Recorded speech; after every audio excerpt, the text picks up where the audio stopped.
श्री शिवाय नमस्तुभ्यम। हर हर महादेव। अपने सखे को भी ना दे करके ये चीजें, वरना जीवन भर पछताओगे। तो आइए जानते हैं, वीडियो में एंड तक बने रहे। चैनल को लाइक और सब्सक्राइब करें। जीवन में चाहे कैसी भी परिस्थिति हो, लेकिन यह चीजें कभी किसी से उधार मत लेना। नंबर 1, रुमाल। ऐसा माना जाता है कि कभी भी किसी खास मित्र या रिश्तेदार से रुमाल उधार नहीं लेना चाहिए। यदि आप उधार में किसी का इस्तेमाल किया हुआ रुमाल लेते हैं तो यह लड़ाई का कारण बन सकता है। नंबर 2, नमक। जीवन में कितनी भी आवश्यकता आ जाए, नमक कभी किसी से उधार नहीं लेना चाहिए। इसके लिए आपको कुछ ना कुछ मूल्य अवश्य ही चुकाना चाहिए, चाहे वो 1 ही रुपया क्यों ना हो। नंबर 3, बुधवार के दिन किसी व्यक्ति या फिर बैंक से किसी भी प्रकार का लोन नहीं लेना चाहिए। वास्तु के अनुसार ऐसा माना जाता है कि बुधवार के दिन लिया गया लोन कभी नहीं उतरता और बहुत ही कष्टकारी होता है। नंबर 4, खाने का तेल कभी भी किसी भी हालत में उधार नहीं लेना चाहिए। मुफ्त में तो बिल्कुल भी नहीं लेना चाहिए। ऐसा करना आपको बर्बाद कर सकता है।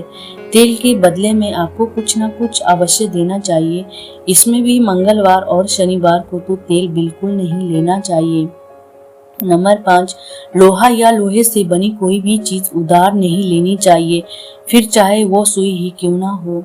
कुछ समय के लिए आप मांग सकते हैं, लेकिन लंबे समय के लिए लोहा बिल्कुल भी उधार ना ले। शनिवार को भी किसी से लोहा ना ले, यह आपके लिए कष्टकारी हो सकता है। नंबर 5, झाड़ू कभी भी किसी से उधार नहीं लेनी चाहिए।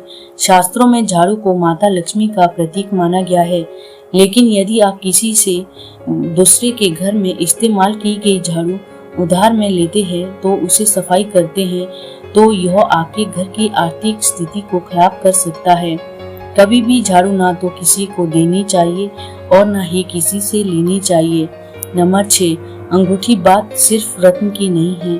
अगर आप किसी भी धातु की अंगूठी दूसरों के साथ बदल कर पहनते हैं तो आप अपने लिए मुश्किलों को खड़ा कर रहे हैं, क्योंकि उंगलियों में अंगूठी वाले स्थान से हमारे जीवन और सेहत का मामला जुड़ा है। इसीलिए ऐसा बिल्कुल ना करें। नंबर 7, जूते और चप्पल हम दूसरों के पहन लेते हैं। यह आदत आपको घर दरिद्रता का शिकार बन सकती है। वास्तव में शनि का स्थान पैरों में होता है। शरीर के सारे संघर्ष पैर के हिस्से में ही आते हैं। अगर आप किसी और की चप्पल पहनते हैं तो उसके संघर्ष आपके ऊपर लेते हैं। घड़ी किसी उधार नहीं लेनी चाहिए।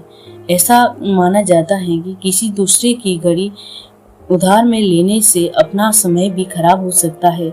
ऐसा करना आपके जीवन में दुर्भाग्यों को न्योता दे सकता है। नंबर 9, सुहाग का सामान। यदि आप शादीशुदा है तो आपको यह बात ध्यान में रखनी चाहिए कि कभी भी किसी से ही सुहाग का सामान उधार नहीं लेना चाहिए।